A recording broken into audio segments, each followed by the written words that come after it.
চট্টগ্রাম মহানগর যুব দলের সাবেক ধর্ম বিষয়ক সম্পাদক মোহাম্মদ মহিউদ্দিন মোকলের নেতৃত্বে মহান ২১শে ফেব্রুয়ারি ও আন্তর্জাতিক মাতৃভাষা দিবস উপলক্ষে ভাষা শহীদদের প্রতি শ্রদ্ধাঞ্জলি অর্পণ করা হয়েছে।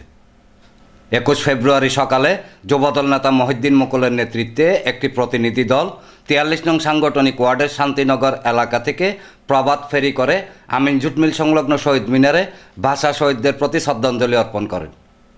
এই সময় তিনি ২১-এর চেতনায় উদ্দীপিত হয়ে আগামীর বাংলাদেশ বিনির্মাণে সবাইকে এগিয়ে আসার আহ্বান জানান। ১৯৫২ সালে এই ভাষা আন্দোলনে মায়ের ভাষা বাংলা ভাষার জন্য যারা শহীদ হয়েছেন তাদেরকে আমরা গভীরভাবে শ্রদ্ধাঞ্জলি করছি এবং বাংলাদেশ জাতীয়তাবাদী দলের প্রতিষ্ঠাতা স্বাধীনতার ঘোষক শহীদ প্রেসিডেন্ট জিয়া রহমানকে শ্রদ্ধার সাথে স্মরণ করছি।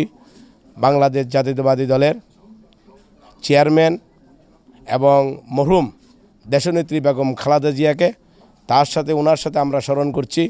শহীদের যেই সব মা বোনেরা বাংলাদেশে এই স্বাধীন হওয়ার সময় যুদ্ধের সময় শহীদ হয়েছে তাদের প্রতি আমরা গভীর শ্রদ্ধাঞ্জলি করছি।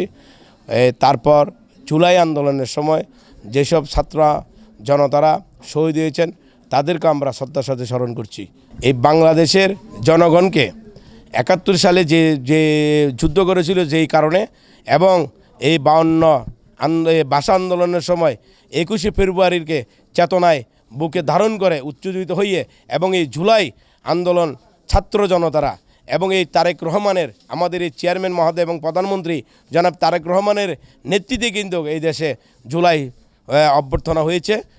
শ্রদ্ধাঞ্জলি অর্পণকালে মোহাম্মদ আলম মাঝি, ওমর ফারুক, মোহাম্মদ মোকাদ্দাস, মোহাম্মদ রাকিব, কবির মাঝি, শেরো মাঝি, মোহাম্মদ ওমর, মুক্তার, মোহাম্মদ মিজান, রবিউল, সাজ্জাদ, মোহাম্মদ হৃদয়, জিসান, মিরাজ সহ আরও অনেকে উপস্থিত ছিলেন।